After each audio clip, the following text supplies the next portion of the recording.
Hello. Hey, everybody. Hey, everybody. Hey, everybody. We are super, super glad to see you today. Hello. So we have such a good topic today. And I guess before I start talking about our great topic, I should tell you who we are, right? We should talk about that. So let's run around and do intros. We'll start with Doll and move around to everybody else. Will just go next. So, all right, Doll, would you just tell us a little bit about you and your awesome channel, please? Hello there, humans. I am Books Cecil Runo. I'm a partially blind own voices author, also known as the Ace from Space. I write primarily sci-fi, but I also write short stories in multiple genres and a bit of poetry. I stream on Tuesdays at 8 a.m. Eastern on my YouTube channel, and soon I will start streaming on Twitch. So if you want to find me, you just have to search for Books Cecil Runo all over social media. Thank you. Thank you very much. Very, very nice. Hello, Story Detective. How are you today? I'm good. And my tell us channel, about you? Yeah, my channel is The Story Detective, where we look at all things story-oriented, put it under a Sherlockian microscope, break it down, and give the viewers a better understanding of craft so that they can work it into their own novels. I also do tech reviews and some other things which are coming up. There's going to be new videos soon on my channel, and I know I keep saying that, but there's a process and some things I need to finish up here, but I am getting to the point where I'll be working on videos relatively soon. Yay! That's awesome. That's awesome. Savvy, welcome today. Tell us about your channel. Hello, everyone. I am Savvy from the channel Savvy Writes Books. On my channel, we talk about writing and being a small business owner. I am the owner of the company Forever Home Friends, which produces picture books, plushies, and toys based on real rescue dogs and their journeys to adoption. And on my channel, we talk about the writing process and writer life, but we also talk about being a small business owner and what that entails. And we also examine some of the scams that are out there targeting the entrepreneurial world. So if you like some drama, we get really dramatic on my channel. I also have been live streaming every day.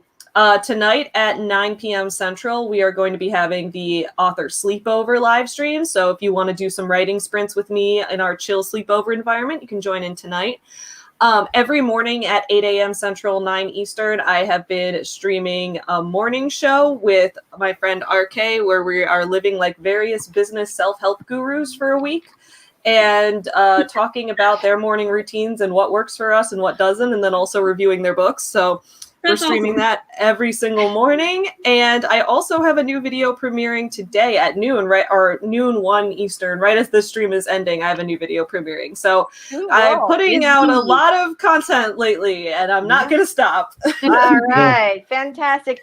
Michelle is here today. Hello. Tell us about your channel. All right. I'm Michelle Schusterman. I'm a middle grade and young adult author, and my channel is traditional publishing chat and writing workshops and writing blogs. Awesome. All right. Well, thank you so much to all of you for being here. I am Lisa Daly. This is my channel. I'm a traditionally published author. And if you want to write a book you're super proud of and get it published, I produce videos to help you do that. So anyway, I'm super glad we have everybody here today. So Laurel is like, where is everyone? And the answer is I have not sent out a tweet or put out a Facebook post or anything to let people know we're here today. So I apologize. I will do that in the 5-minute sprint. I will get rolling. But let's say who's here today. Well, and for the people who aren't here today, they're going to miss a lot because we are talking about writing process today and how we start a book, write a book, get the thing done. And I'm super excited about that because I think it's such an interesting topic, right? And everybody does it differently. So I think it's going to be really cool. So let's say hi to the chat today, and then we will get rolling. All right. JC is here. Hello, JC. Thank you so much for being here today. We're so glad to see you. Laurel says she was so excited to be the first one here, but then JC beat her to the first comment. Ooh, it's a tough competition. You got to get up pretty early in the. Actually, you really don't, because we don't stream till 11. So okay. I got okay. Well, here's the thing. I was late to put the thing up today, and I think that probably has something to do with it. So sorry about that, you guys. Hello, Debbie. We're super glad to see you today. Laurel, thank goodness, will survive this disappointment. You will persevere. And JC says, I'm sure they'll be here shortly. And luckily, people start filtering in. Hello, Stacy. We're so glad to see you today. Michael's here. Michael is like one of the few people that made it to this little pop-up launch day video that I did yesterday for an author that I know, a debut novelist. And she basically had no idea that she was supposed to schedule her own like book launch events. Like just wow. Yeah. So I was like, I'll do a live stream with you. So yeah, so check it out. She did end up getting a book signing a virtual event scheduled with another author friend, and so that worked out pretty well. But yeah, it was like one of those like, ta-da, we're here, we're talking about publishing. So Michael was there, he gave a comment. And the other thing too is that we were like live here and on Facebook, and yeah, so it was like kind of split out over like 3 places. So anyway, thank you for showing up, Michael, and for asking the first question. We appreciate it. All right, Debbie says hello. Look who's here. It's Joanne Ninja Head. Woohoo, glad to see you. Everybody's here. MM Ward says, good morning, lovelies. NUL is here. Hello, we're super glad to see you. Hey, Amelia, we're so glad you made it today. Debbie says it's 9 in the morning where she lives. I know I always forget we're not on the same time zone. I shouldn't, but I do. All right. Words is here. I think that you are new to us. Thank you very much for being here today. An awesome avatar, which matches my dress, apparently. So there you go. All right. Spence is here. We're super glad to see you, Spence. All right. I don't know. Is it Javia? Anybody know? Javia? Okay. Javia, if that's your name, we would love it if you would give us a phonetic spelling of your name so that we do not mangle it every single time we say it. And by we, I mean me. Okay, so welcome. Thank you so much for being here today. All right, you guys. So we are going to be talking about writing process today, and we're also going to be doing our regular word sprints. So I'm going to put up the 5-minute warm-up timer because I want to make sure that we have lots and lots of time to chat about this stuff today. And so when we come back, we are going to talk about the beginning of the writing process. And everybody here is going to share, like, what's the thing you do first when you have a new idea for a book, which I'm fascinated to know because, like I said, everybody does it differently. So, all right, so that's what we're talking about. You guys in the chat be thinking about what you do first when you're starting to write, and we will be talking about that when we come back from the warm-up sprint. But let me go ahead and get my little screen shared over here. I clicked the audio box. I know you guys are going to be happy to hear that. All right, here we go. We're going to get started with our warm-up sprint in now. How about that? Do we need that much of a warm-up for the warm-up sprint? I think not. All right, everybody, let's get your little fingers stretched and get ready to go. Get your project out and figure out what you're going to be working on today. And think about our question du jour, which is, how do you start a book? What is the very first thing you do? All right, here we go. If I have a little, I'm going to turn that back on. Here we go. 3, 2, 1.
All right, here we go.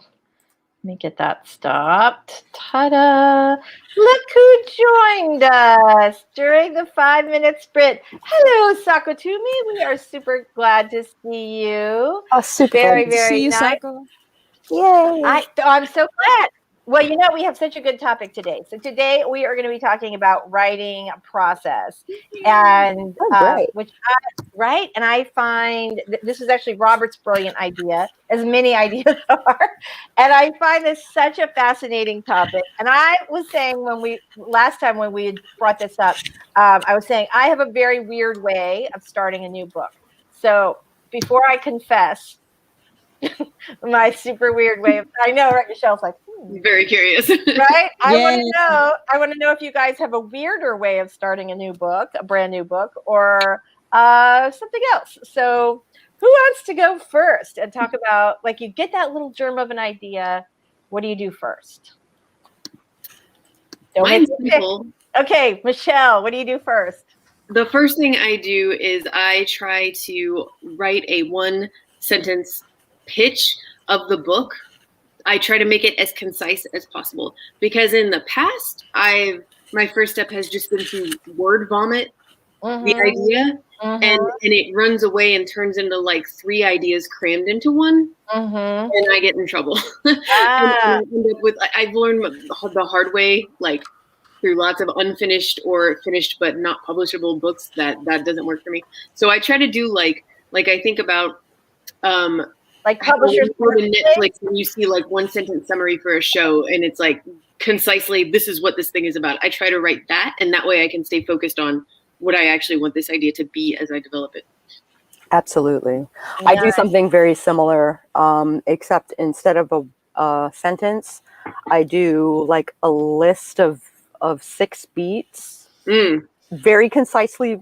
Like, this happens, this happens, this happens, this happens. I usually have a scene in my head, so all I need is a word to like prompt what the scene is.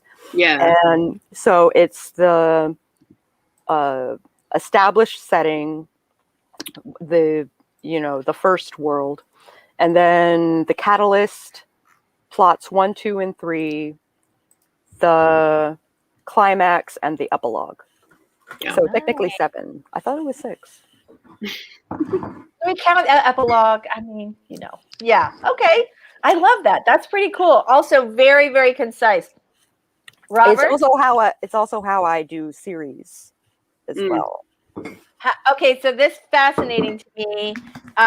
Series, you do like a 6 or 7 beat page for each book in the series, and then do you do another sort of beat outline that kind of covers the highlights of the entire arc?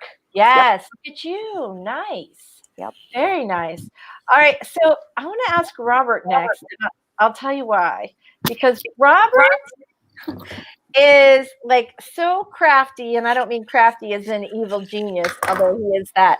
But you came from a comic background, and so story is much more concise there, and you are all about the craft. So let's hear it, buddy. Let's have a confession. How do you start a book? What's the very first thing you do? Oh no, Robert, wait, hold on. Oh, it's not me. You have no sound, Robert. Okay, I've got it. I muted myself during the sprint and forgot to unmute. Ooh, okay, good. All right.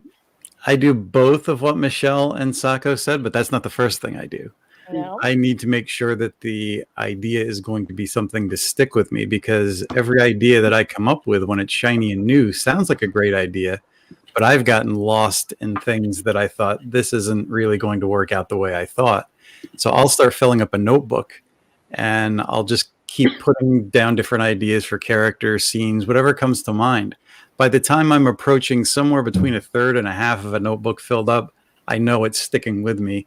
Then I will start that idea where I'm thinking about the pitch, thinking about the outline and the structure, but I'll start writing down a scene by scene thing. I have cards that I don't even give myself that much room. I cut a regular card in half, so I have like only enough for a couple of sentences. And then I do a scene by scene. Here's what happens in the first scene, the second scene, structure it all out. And that gives me room enough to have a direction where I'm going, but I can still kind of pants the scene, the discovery writing of how the characters are going to interact, but I know the box they're going to be in, so I don't go off on those tangents and come up with those 3 different stories in one. That's good. All right, Savvy, you want to talk about, tell us about what you do. What do you do first? That's hard. I'm trying to think about it because I'm like, I feel like every project's different. And maybe that's because I write in just such a wide variety of different genres and topics and things like that.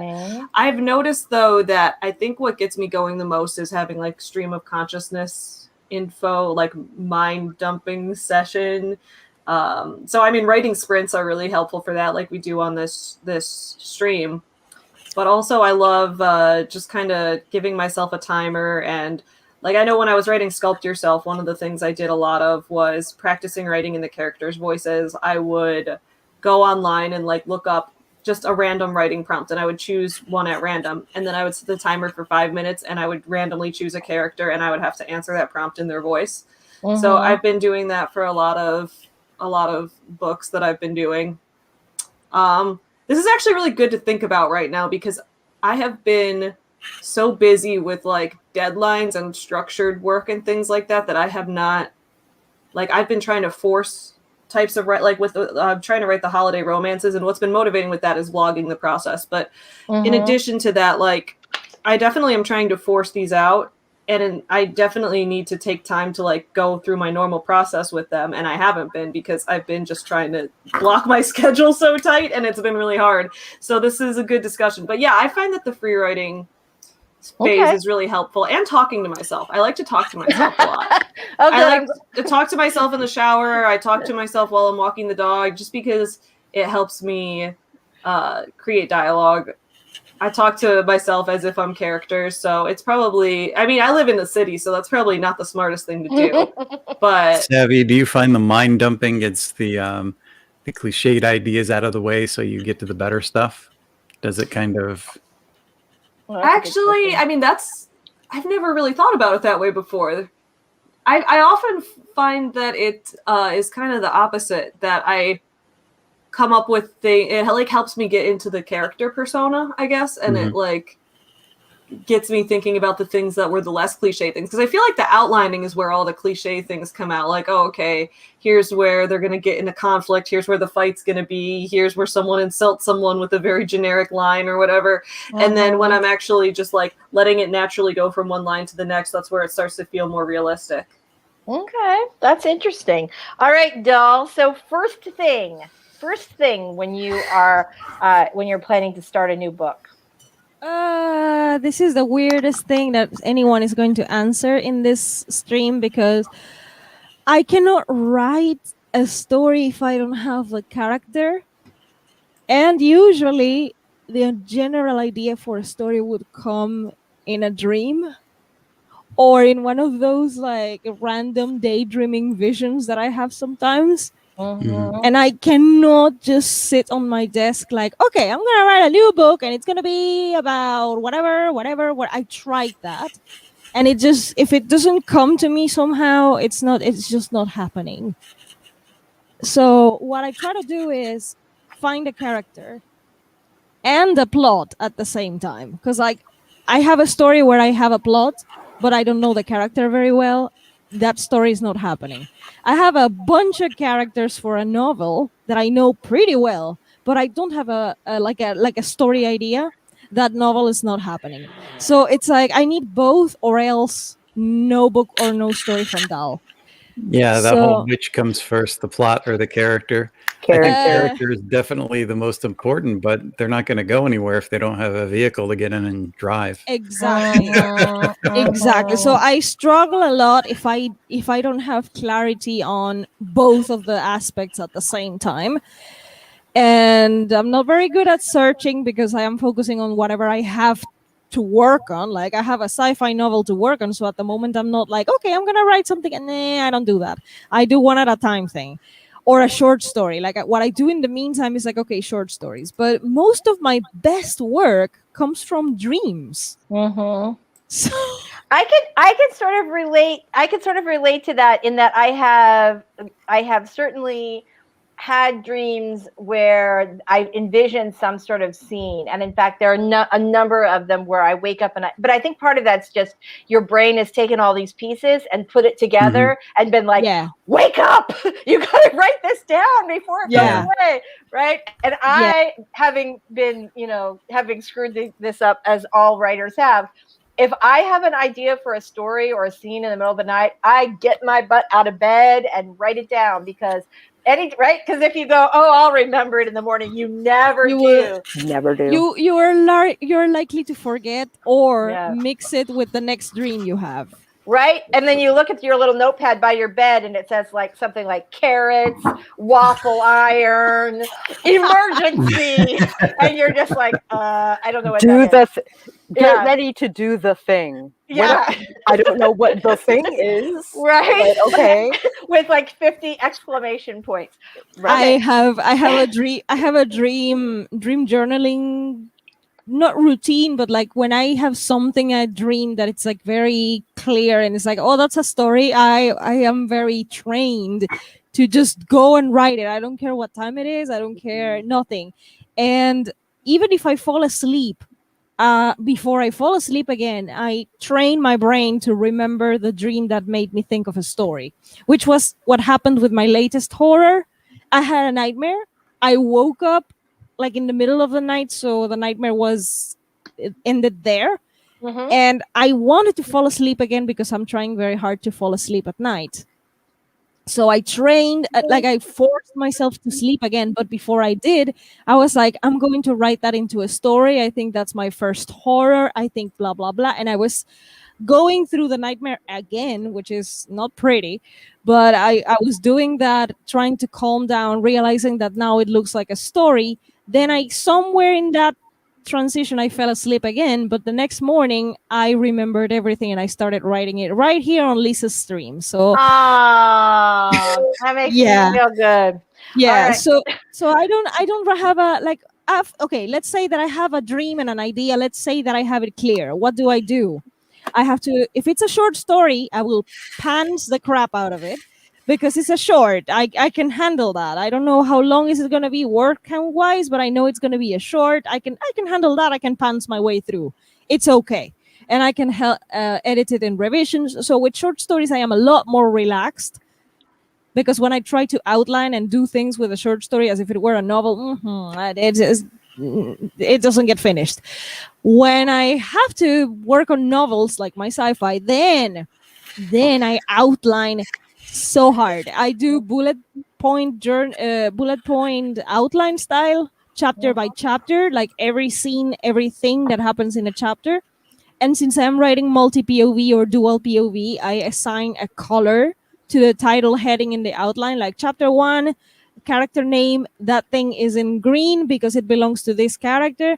Chapter 2 is a purple one because it's the other character. This is an overlapping chapter, so I'm just going to leave it black.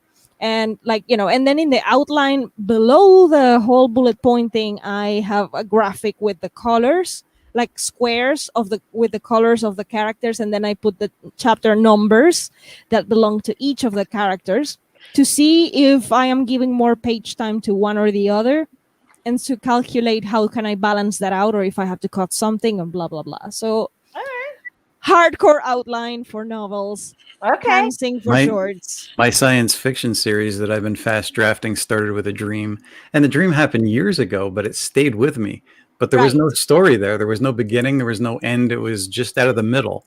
But it had a world. Is it like apocalyptic? Is it dystopian? And who are the characters?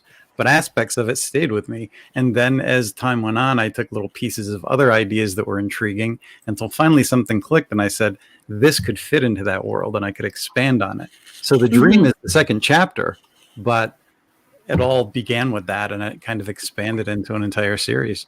Sometimes this kind of process takes years. That's like the disadvantage that I feel that I have, is that I cannot just sit and plan, like, because I woke up with some idea or concept that day. I do that for my poems, but not for stories. Like for stories, I need to know where I'm going because I just cannot sit and write whatever comes out of my fingers that day. It just doesn't.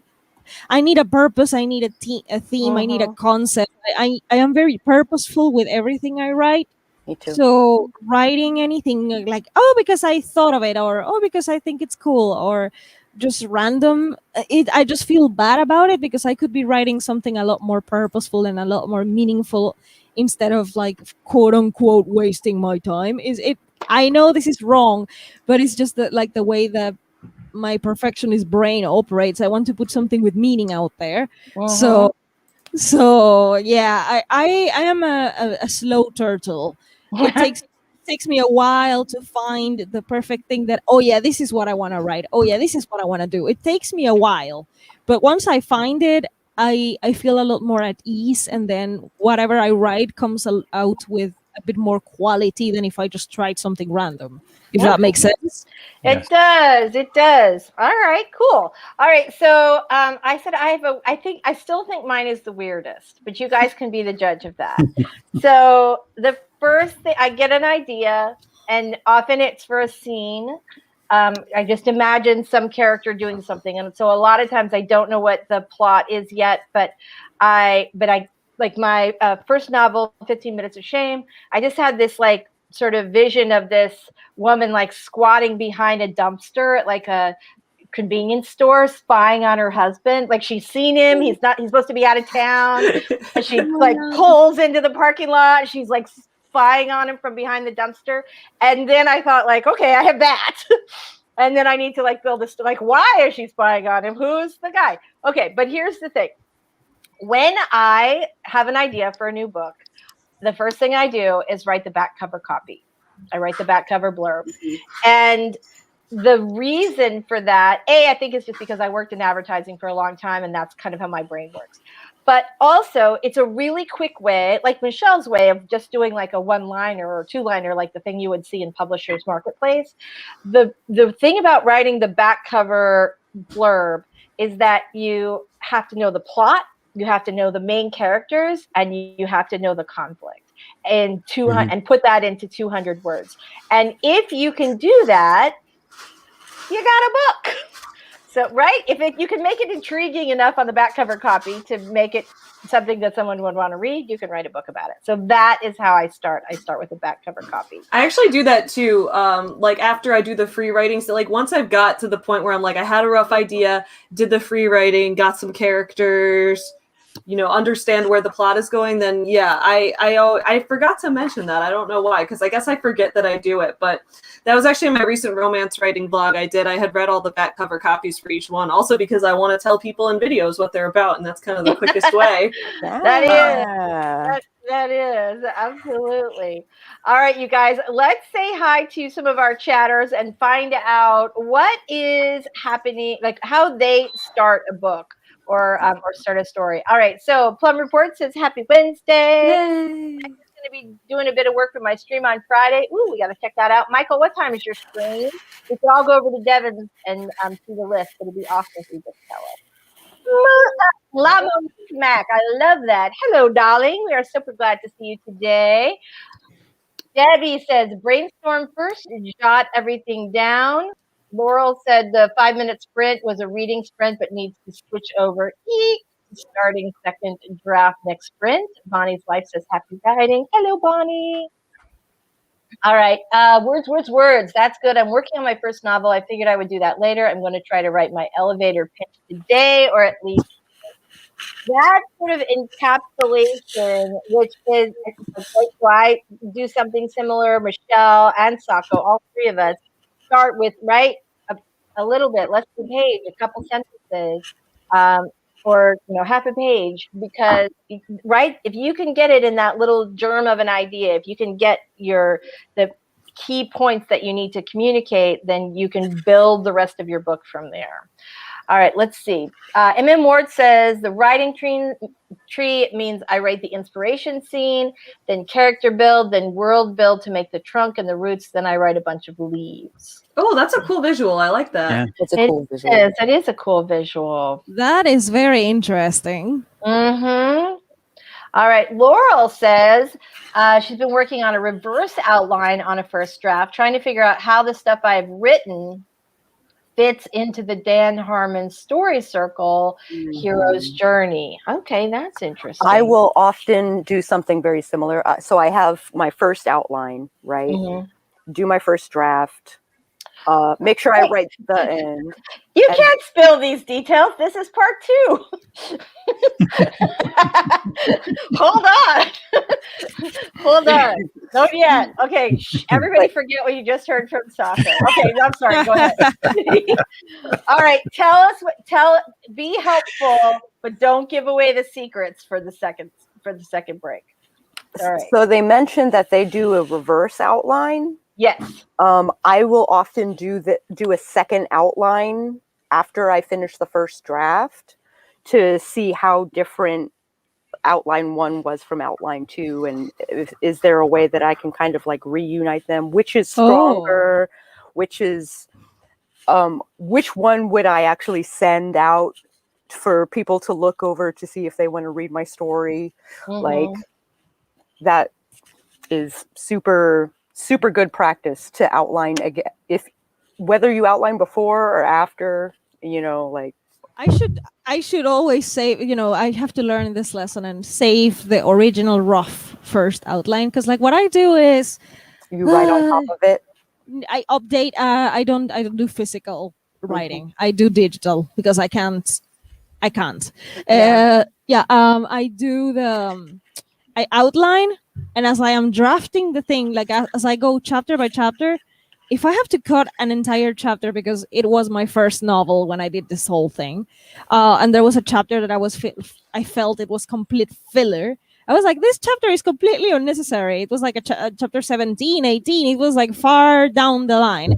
I was like, this is unnecessary for this novel. Maybe I can save that for another book, or maybe not at all. I mean, is this really relevant to what I'm trying to tell here? Nah, I cut an entire chapter, but you will never find that anymore because I just deleted it and I was updating the outline as I drafted. I save everything in a swipe file, which is if I cut it, it goes somewhere else in that book. Like it goes somewhere else in a file, so that if I need to come back and get it later, or if I just want to save it, there's some funny line in there or something, I can come get it for another book. But I still remember what the filler chapter was about. I save it up. I know you can never fully duplicate that writing. All right. I just want to go around yes or no really fast around the panel to find out if you have some sort of a swipe file where you keep all the dead chapters or dead scenes. All right. Robert, yes or no to a swipe file? Yes. I started doing that for years. I noticed when I watched movies and they had the deleted scenes and all that, I said, this could be something for an extended version of the book later on or whatever. Or maybe those chapters work into an idea for a different story. Exactly. Savvy, yes or no on a swipe file? Sometimes I forget to do it half the time, but I know it's a good idea when I do it. So, Michelle, swipe file, yes or no? Yes. Yes. And Sako, I already saw you. Yes or no? Yes. Yes. Like, yes. Absolutely. If the one in my brain counts. Oh, sorry. If it's not valid in one book, it'll be valid in another. Right. That's exactly it. Does the folder in my brain count? Because I still remember everything I delete. It does. Sometimes my swipe file begins before I actually start writing scenes and pages, because when I finish this little outline, I can look at it and say, okay, what's the story? What's not the story? By that time, I have the character arcs and everything figured out. Are there characters that are repeating something that another character does and they can be omitted altogether? So there's things that's taken out. That's really essentially a first draft in like shorthand. And you can see so much. You can see a lot further than 300 pages when you've got a handful of cards. That's true. All right. Amelia says, for this book, I think I started with character sheets and a vague list of plot points. That way I could have my characters start at the first couple of beats and then see where they go from there. And then Ward, my biggest problem with a new story idea is that I have to make myself stop world building and start writing. But world building is so fun. World building, I like starting with a technically it's White Wolf's universe. but it's so Mhm. general that you could just change some terminology and it is just urban fantasy, right? So I always start in that world of darkness, like for my world. So all I have to do is like express how that world is different from our own. And that's my world building. That's great. I write contemporary, so my world building is right outside my house. All right. Yeah, similar to Lisa, I say I write sci-fi, yes, but I'm not writing about another galaxy. I'm not writing about my home galaxy. No.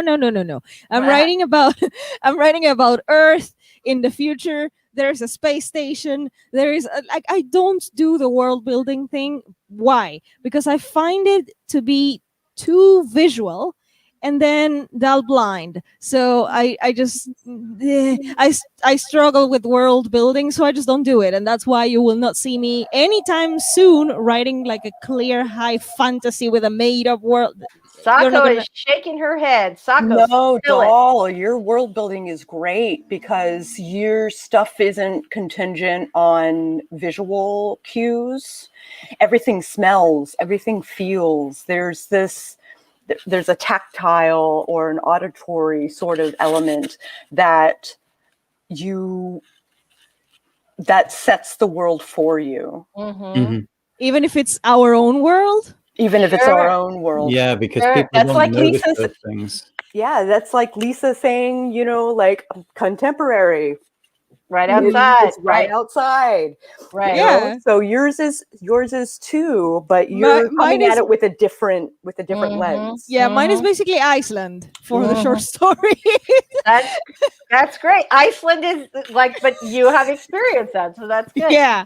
All right. Amelia says, I like to go through a genre I want to write in and then think about subversion and what combination of genre elements would be surprising but could still work. Love that. Very nice. That's very so complicated. Very analytical, I was going to say, right? I like that idea too. Laurel says, I like to think of the plot as one leg and the character as the other leg of the story. I'll step one forward, then the other has to take a turn. Yeah. Love that. All right. MM Ward says, keep notebooks everywhere, but the weirdest place I've ever written was on the wall of the shower of the soap crayon. Nice. You got to do what you got to do. Right? We have all been there. Like, what can I do? I know before, like, the days of, where you could just record everything on your phone, which I do a ton now. I would like stop at the stoplight and just like before the voice to text was so much better, I would have all these weird little recordings of like 2 sentences of just some random thing that I thought of, and then I'd go back and listen and try and put all those crazy things into the book.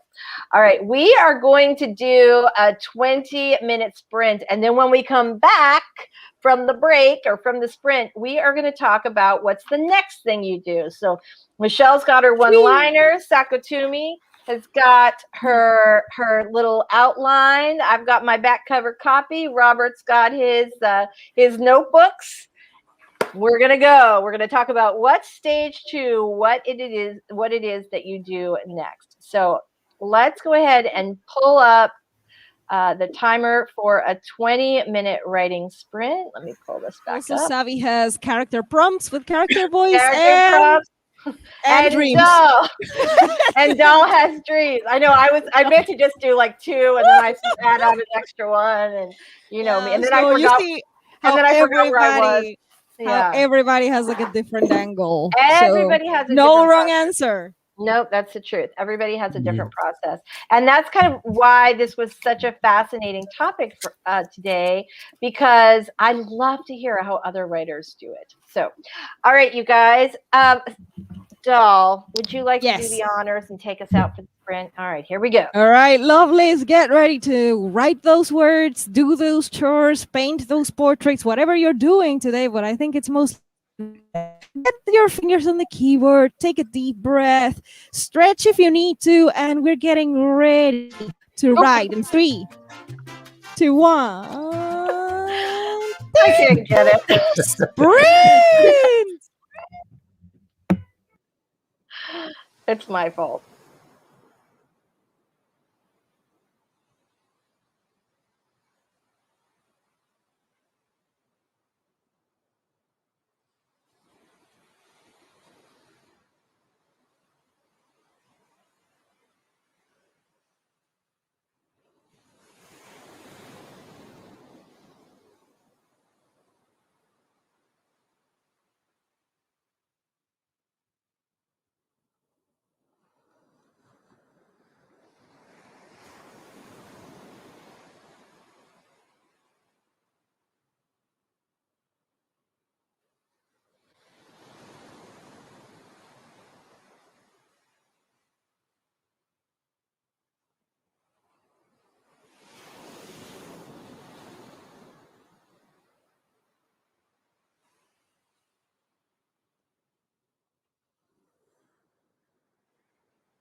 All right, everybody.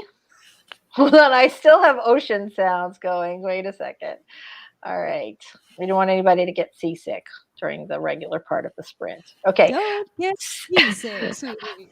So we lost Savvy because her internet went down, but she is trying to get back. So The gremlins took Savvy. The gremlins took me. I know. For a second, we had 2 dolls and no Savvy, and we're like, "Wait a minute, what's going on here?" So, yeah, okay. So good. All right. So when we left, we were talking about what it like. Right, last time we were talking about what's the very first thing you do when you have an idea for a new book, and now I want to talk about the next thing you do. So Michelle's got her little deal. Are you still muted? No, I did. You did that. Okay. I wasn't sure if it was me or you. No, it was me. So Michelle's got her one-liner. Doll's got her dream journal. Sako's got her little outline. Since Sako started telling us what she does for her second phase, for her second step in the novel writing process, I feel like you should go first, Sako. I wasn't even going to mention that. I just wanted to, keep some of the excitement for the second sprint. So right on. The next thing I do is, so I have this beat sheet that I've been putting together for the past 10 years with all of my research of different structures and all of my research of different. So I've made a master beat sheet for my books.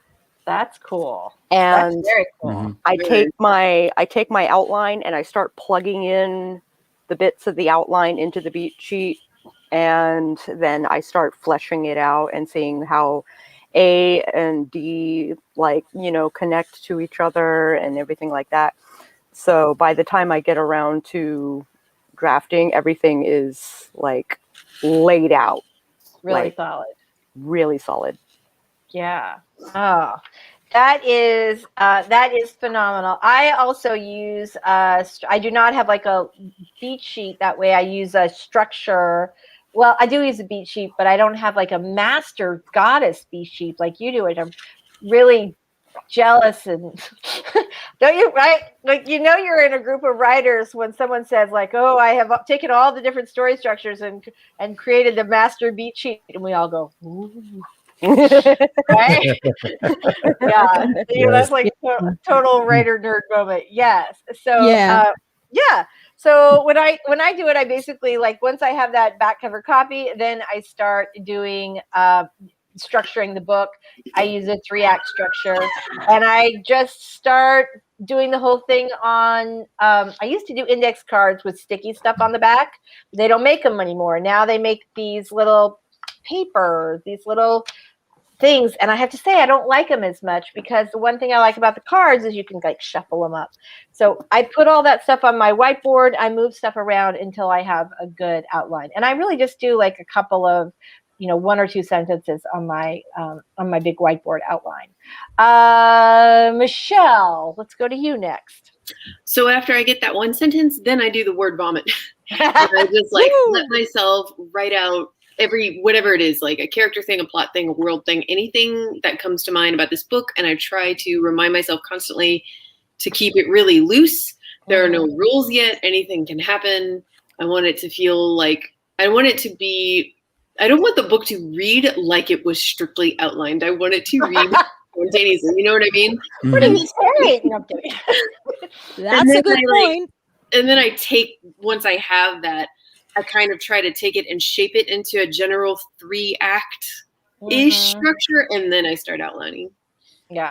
Well, and I to say that, when I say how I use a 3-act structure, I am not plodding along the hero's journey or Save the Cat or right. My 3-act structure that I use, which you can't see. I guess you could if I move my thing. Look. I basically divide my board into 3 sections, 1, 2, and 3. Put your characters in the tree, set the tree on fire, get your characters out of the tree. That's the extent of the 3-act structure that I That is Lisa's video on story structure. If you want to watch that, you can go back on her channel and find it. There you go. Thank you for the plug, Doll. I really appreciate that. Doll and Robert, who's got something to say on this topic? Me. because Okay. I don't write heroes' journeys. I don't. I don't either. My story structure, since I read the 7 Basic Plots by Christopher Booker, which is a great book on story Great book. structure. Yeah, I discovered finally, and I said this on my streams too, so you're tired of hearing me say this, but I finally discovered that my story is a voyage and return kind of plot. And I'm like, that's why my thing was not working with Save the Cat and all that stuff. I see. So now I see that what I did actually makes more sense than I thought at first. And so what I try to do, I don't structure, like Michelle said, I don't want the book to read like, oh, it's so rigid. Like, Right. no, I like it to be unpredictable. I love it that way, especially if it's like speculative or sci-fi. Please keep it interesting.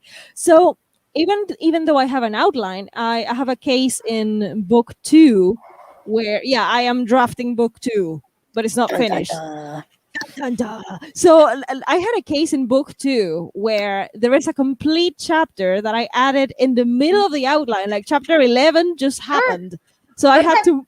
Sometimes you just need a chapter 11. Sometimes you're like, oh, I'm missing that. Yeah, I'm missing a chapter right before chapter whatever was chapter 11 at the time became chapter 12.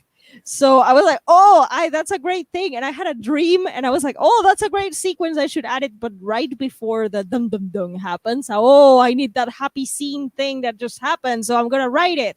So I keep my mind open for whenever I get a vision of an eureka moment of, that thing should be there. So never be too rigid with my outline. Mm-hmm. And another thing that I do during this process of drafting and outlining everything at once, because that is a nonsense, I find music, because I cannot write my characters without getting to know my characters well. I don't do character sheets. I don't do that. What I do is I get to know the characters if they were a person in my life, like a friend, or in the case of my villains, an a-hole that I love to hate, kind of thing. So like I just try to get to know them, and then I write like maybe I write a long document where I'm like interviewing the character, or just having like a thought process, like the character would describe things and so on, and then I can continue with my outline. So it's like a back and forth between many things at once. Because I just want to be sure that I'm doing the right thing. Perfectionism. So I will just go. There is no right thing.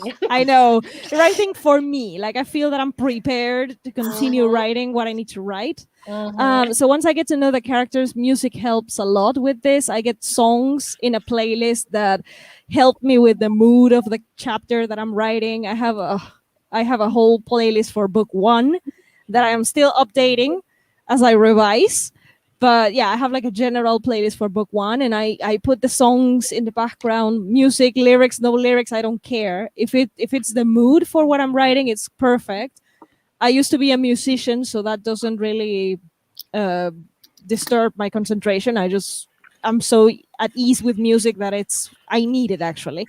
So it's like the process is like everything at once. I keep the outline there, but I keep it open. So if I need to add something new, I will just add it where I think it fits. I don't do the hero's journey or Save the Cat. And also I write in multi-POV. So I don't really have a book that teaches me like, this is how you write multi-POV. So I'm basically just feeling my way through the dark at the moment. If you know about a book that can teach me that, please send it my way, because I want to learn. But at the moment I'm doing everything by instinct, and also like getting to know the characters and music. So all right, good. Yeah, very complex, but I can work with it. That's good. All right, Robert, you have your germ of the idea. What do you do now? After I've done that little outline, I kind of am thinking along the way about the character arcs and a bit about the structure. And then sometimes I will do a second outline, as Sako said, if there's significant changes that requires that. Otherwise, I'll start thinking about world building. And I have a couple of videos with the things that I think about, but there's questions in order, like, you know, where they live, what their housing is like, what the economy is like, down the list. But I also have a better idea when I do that little basic outline of what's going to fit into my story idea. If I'm going to spend a lot of time on plumbing and that's something that never shows up, I'm not going to worry about that. Right. So I kind of tailor it to the important things of the story and how that filters out into the rest of the world. And that can sometimes lead me into the world that I need to build. Then once I have it built, then that requires a little time. Sometimes even between my initial outline and the world building, I'll put that outline away while I'm working on the world and letting it digest for a couple of weeks and come back to it and pick it up just like a second draft. Cool. All right. That's good. That's really good. Interesting. It is funny, like the sort of crosstalk about outlines, because I think that people have such different ideas when it comes to that. Like, I always really think of myself as a plotter and an outliner, but my outlines are pretty much, you know, I have the back of the book blurb, and then I have all these note cards that have like 1 or 2 sentences about this is what happens in this scene. The one thing I was thinking about is that while I do not follow a specific beat, although romance novels have a pretty specific beat, one of the things that I really do use is this idea that in every scene you have to move the plot forward, and that right, and you only have 2 outcomes for any scene. Like, you have a big story goal that your characters are trying to accomplish, and there are only 2 things that can happen, right? They can, in that scene, do something to get themselves further along the line to achieve their story goal and fail miserably, or they can succeed at whatever their little chapter or their little scene goal is, except then they find out that the problem is way worse than they thought. And they basically have, right?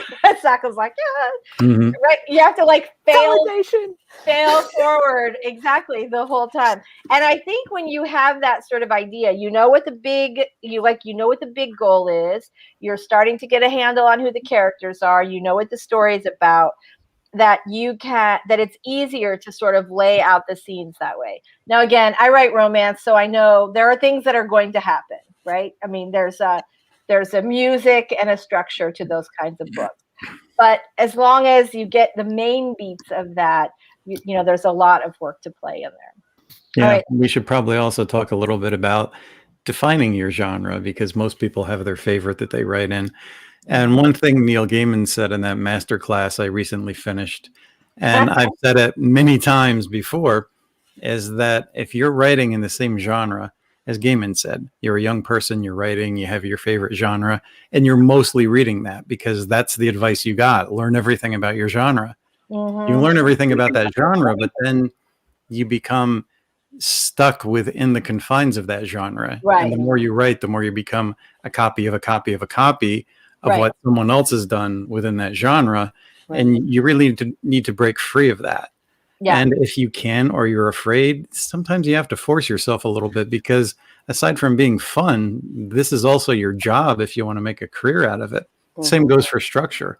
Right. If Save the Cat is your favorite, I saw a recent video where somebody was saying editors and other writers can see those Save the Cat beats coming a mile away, and they're getting tired of it. Yes. But to be fair, we can see all those beats coming a mile away. Yes. It's really hard to watch or read anything without your like writer brain deconstructing that plot. I mean, it's really so. To be fair, it's hard to enjoy. It's hard to enjoy things sometimes, because like my analytical brain is kind of like taking over. Like I'm like, oh, that's the belly of the whale, right? But when somebody plays with structure, though, and you see something fresh, but they're still following the rules, you're like, wow, look what they did here. It's exciting. But you only learn that when you study different forms of structure and you understand where you might go with it, as opposed to just those same Save the Cat beats. Gotta know the rules. Gotta know the rules so you can break them. Right. Yeah, exactly. Absolutely. I think that is such an I think that's such an excellent point. And isn't it like, okay, so as much as we are all deconstructing stories as we read them constantly or see them all the time, isn't it just something magical when something really unexpected happens? Yeah. And you Absolutely. think you know where it's Mhm. going to go, right? It's just like, That's yeah, the best part that. of like, so half of what I do is like pantsing my chapters, even though my chapters are all mapped out. As long as I can move the story ahead, that's the important part. But whenever I surprise myself Right. while pantsing a chapter, just like, and it changes the whole story and everything Yeah. is amazing, Yeah. Yeah. and everything. That's why I do the Yeah. outline at the end, because I have these epiphanies as I'm writing the story. Absolutely. I love them. I love them. Yeah. Absolutely. All right. JC I says when she has a. just Oh, don't go wait ahead. to the end. I just don't wait till the end to do the outline thing. If I have an epiphany, I'm adding it right away. No, absolutely. Yeah. JC, when she has a new idea, when a character presents themselves, I usually do serious brain dump on what needs to take place over the course of the story and the main events that need to happen. Amelia says, I only started writing seriously a year ago, so I don't know my writing process well. You'll learn. You will. JC breaks down the ideas further when she gets deep in the outlining process. If I'm not telling the story right, the character usually pops back up to let me know that's not the way it goes. Yeah. Amen to that. Michael throwing some shade. Me, I don't find that weird. Lisa, how rude. Yeah, all right. Michael has what now I don't remember what it was because it's taken me so long to get through the chat. Michael has something big and exciting happening on his channel today at 3:15 p.m. today Eastern. Oh, live stream, right? Is it today Live? or is it Oh, Friday? It's Friday. Live stream 3:15 p.m. Friday. So Cool. make sure you put that on your calendar right now. I will. All right. I've actually been getting notifications for Michael CB Chen. Like, it's been coming up on my recommended. What? That's so Yeah. exciting. Yeah, I know. that's really cool. I feel like the last YouTube update, like I feel like I'm getting more recommendations now, although but who knows? You know, who knows? All right, so Heather's gonna get Heather says she's got her stream to get set up for tomorrow. So thanks to Michael for the reminder. Oscar's here. Hello, Oscar. And Jean's here. Hello. We're super glad to see you. All right.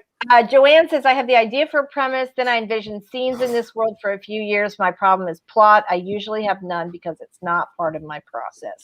Oh, it should be. Yeah. So if you're going to write more commercials, so like, if you're going to write literary fiction, you can probably get away without a plot. But in general, for genre fiction, you're going to need one. So for my plot points, I like the way I think of it is, what's the worst thing that could happen? Right. And how can I make it worse? And how can I make it worse? I throw them into the wood chipper, and and that's how their character develops. I know I have a little sticky on my window, which I'd have to like totally flip the thing around. But I have a little sticky on my window, which I'm looking at every day. And it says, your job is to make trouble for your characters. Like, that's the thing, right? And your whole job is to just make things more challenging for them. Eva says, I start writing when an idea strikes, and then I start to outline, which is what some refer to as zero draft. Yes. You got a super chat. Oh, look at me. Thank you. Oh, I'm an hour behind chat. Tip for some hustle. Oh, my God. All right, you guys, we got to get another thing. I'm an hour. Holy moly, I am an hour behind chat. That happens to me all the time. I get it. Fun topic. It is. So much to talk about. It is. Okay. Amelia says, I name my book Name Redacted, and I name my file with my scrap portions Redacted Scenes. Pretty great. Eva, thank you so much for that tip. And I really need it, right? I really do. If anybody needs to hustle and stop gabbing, it's me. Okay. I do think it's such a fascinating topic, though. So, you guys, I'm going to cruise down to the bottom of the chat. I want you guys to let me know. Here's what we can do. Either we can continue talking about process, or we can get done and do another sprint. I feel like you guys are going to want to do a sprint, but let me know. So, everybody, chat really fast, and I'm going to run down. I cannot believe. All right. Eva says, I did refresh my YouTube to see if I was behind. Laurel says, are you surprised we've been chatty getting behind? All right. I said my hi when my pizza wasn't in the oven, and now it's eaten when I say hi back. Oh my gosh, you guys. Okay, MM Ward says sprint. Anybody else want to weigh in on this? Because otherwise we're going to do a sprint. Yay, sprint! Yay, Charlotte. sprint! It is thanks to Charlotte now I want a pizza. So maybe a sprint. I know. I have pizza from last night in my refrigerator just waiting for lunch. So here we go. Ooh. All right, you guys, we are going to do another 20-minute sprint, and then we're going to talk a little more about this when we come back. All right, everybody, because we are in a hurry, because we're sprinting, I'm going to take us out this time. Here we go. We're going to get ready to sprint in 3, 2, 1.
All right.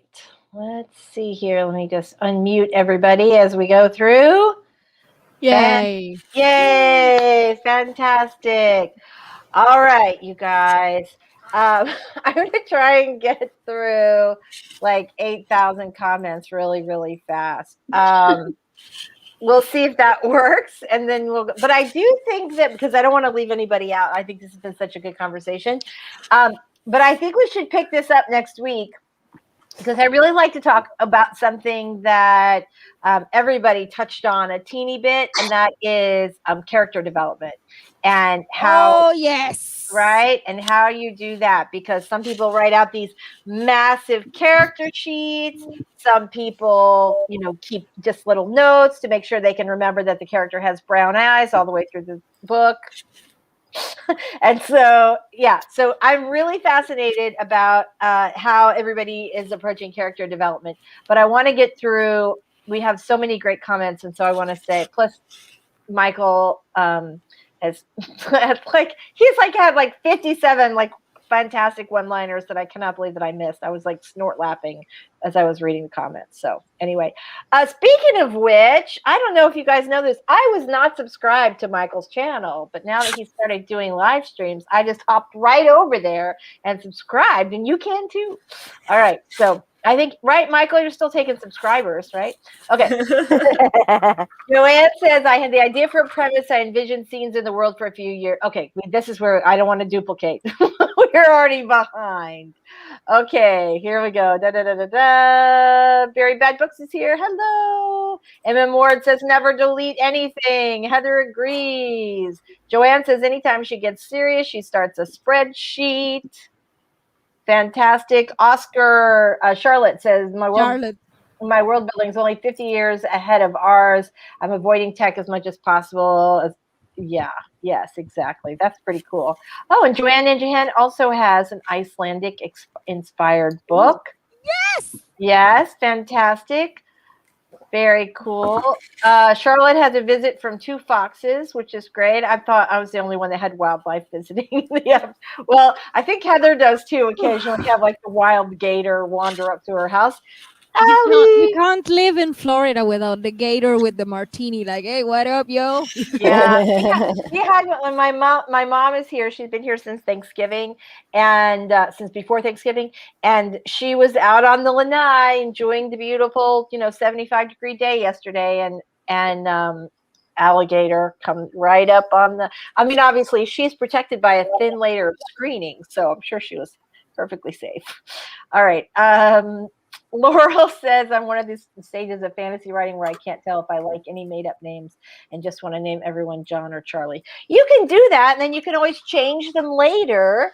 That's what I did. Yeah. Right? You can just change them later, or you can just make them. There are plenty of great books with characters named John and Charlie, so there we go.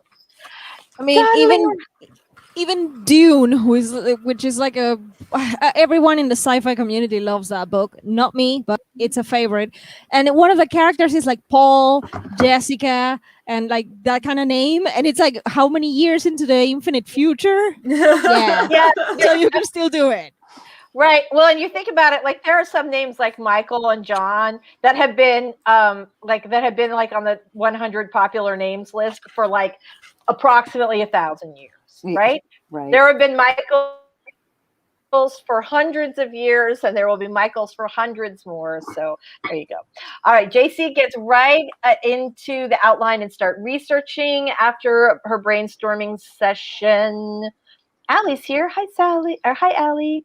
I saw Sako and Allie at the same time, and I got Sally. Yeah. Sally. Laurel, brainstorm basic world building, how society, magic, everything works. Step 2, discovery, right? Brainstorming mini scene outlines of possible events. Very good. Michael said, this is the one that made me start laugh. Who's got something to say? Robert draws deep breath. Don't. Me. MM Ward says, when I plot, I leave place where it says insert slice of life or write emotional opinion, conflict between Anne and Bob. So I pantser places and sometimes end up shifting the path. Me too. All right, there we go. Laurel, everybody loves Michael's commentary. There we go. Eva says, I'm enjoying how it's done, not being surprised. Twists are great, but they aren't necessary. Robert, don't become a copy of a copy. Me, copies. Michael's comments are the best. I think Michael know. wins the award for most entertaining comments. I know, right? Laurel says, I love reading romance, even though I know how it will end. I like following the path to find out how it will work out, right? That's the thing. Like, people think that romance is predictable, and in some ways it is, because, you know, you do get a little happily ever after at the end. But the how it happens is the good part. All right. Yeah.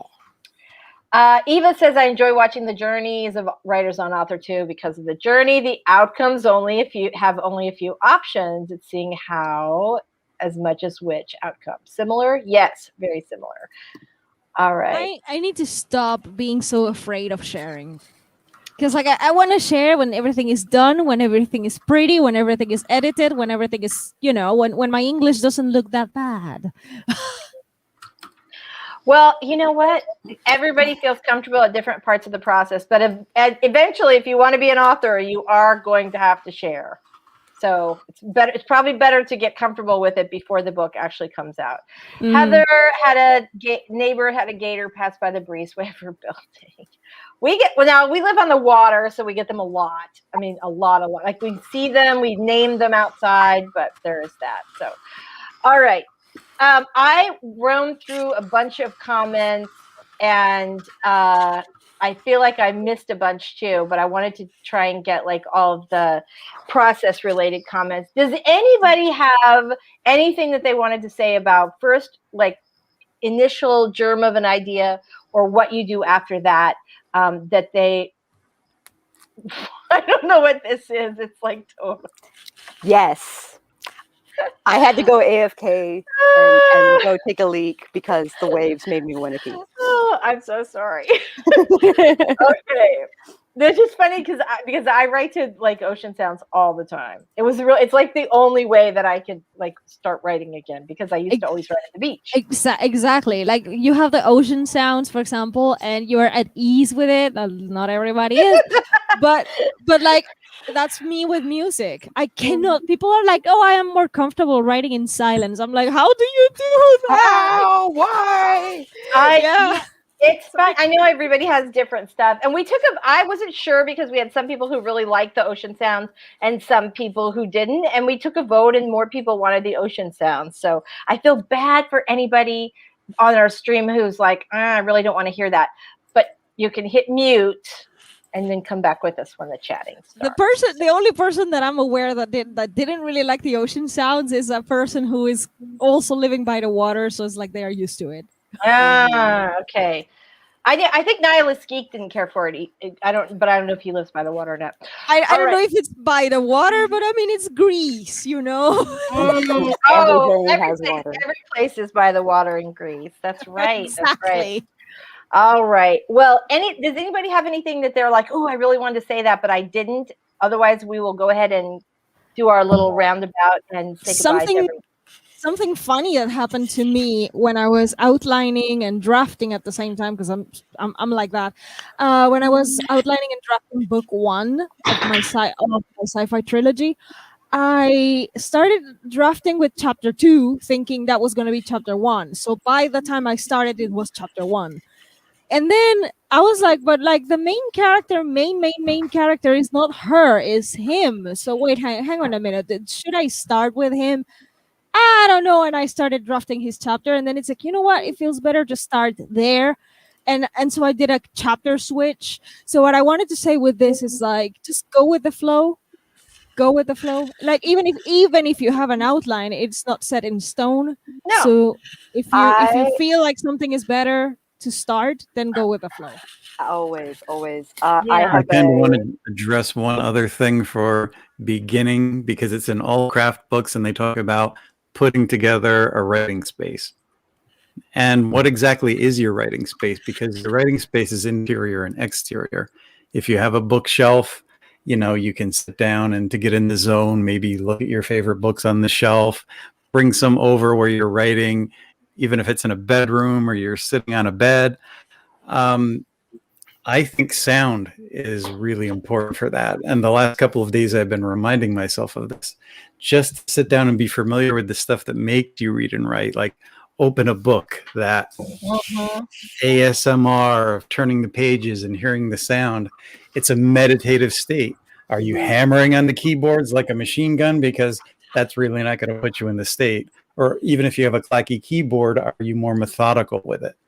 Be rhythmic, be slow, be purposeful. And I think that helps you get into the zone. And that's your interior space wherever you are. And that's probably the most important thing.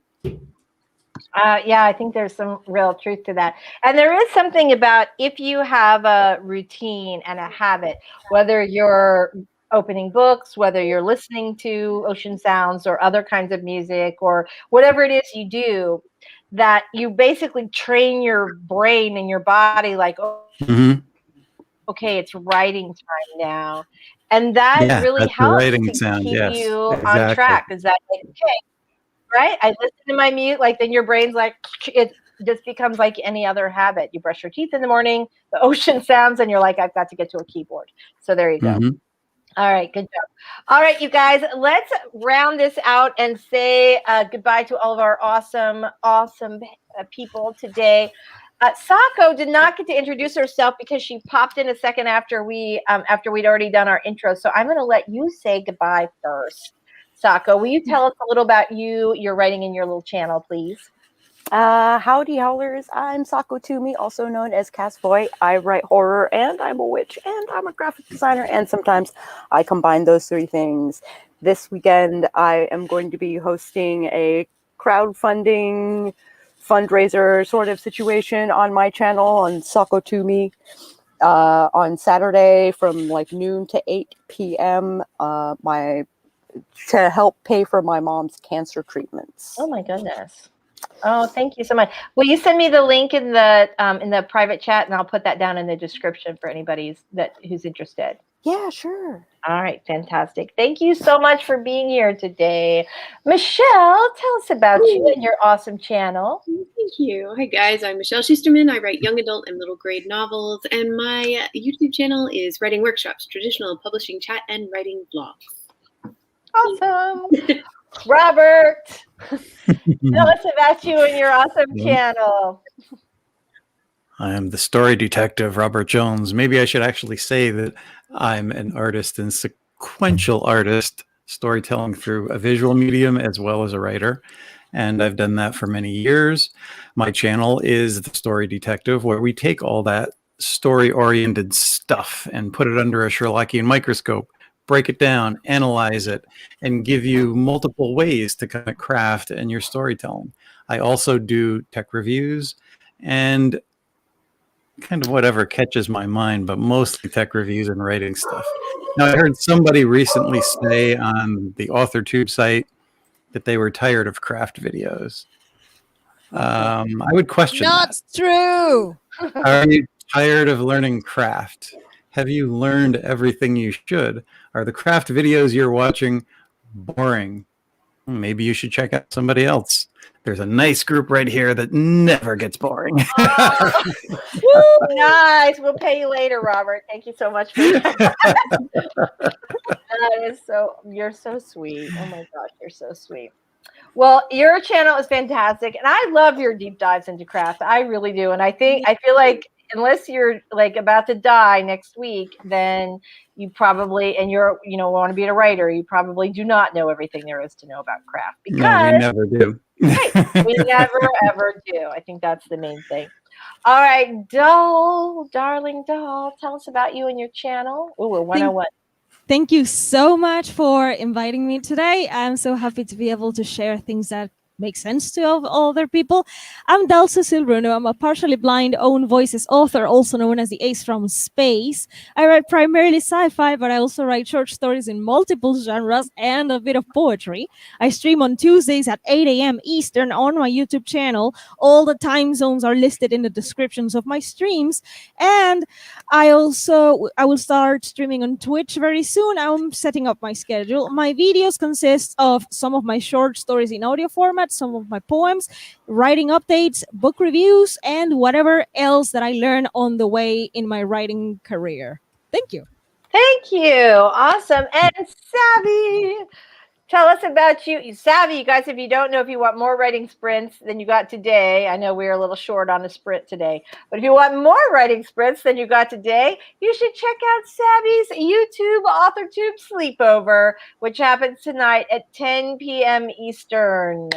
That's Right? right. I'm Yeah. Savvy from Savvy Writes Books. Join me tonight at 9 Central, 10 Eastern for the Writer Sleepover Writing Sprints. I'm also starting a new video premiere on my channel right now. So if you want to watch a video, I'm premiering it now, like a premiere starting. So that's cool. But I other just than posted that, the link I to it will in the have a private new, chat. premiere this Friday as well. And make sure to go to Sako's stream on Saturday so that she can do you some art in exchange for you helping out with her mom's cancer treatments. Yes, yes. I'm so sorry, Savvy. I literally made like a mental note to let you go first because I knew you had a live Oh, stream it's totally fine. I uh, have them on 2 tabs. We're good. Okay, fantastic. All right, so I have put in the chat, but I'll put it in the description, the links to Sako and obviously to Savvy as well. So Savvy, I think, has got a channel link in there, but I'm going to drop Sako's link in the description. You guys, thank you so much for being here today. You are so awesome. Margaret wants to know if there will be snacks. I already know the answer to that. Yes. Yes. Eva's heading off to see Savvy's premiere. See you at the slumber party. We'll see you all next week where we will have more talk on character development. I'm so excited for that. Take care, All right. everybody. Take Bye, care. everybody. Thanks so much. Bye.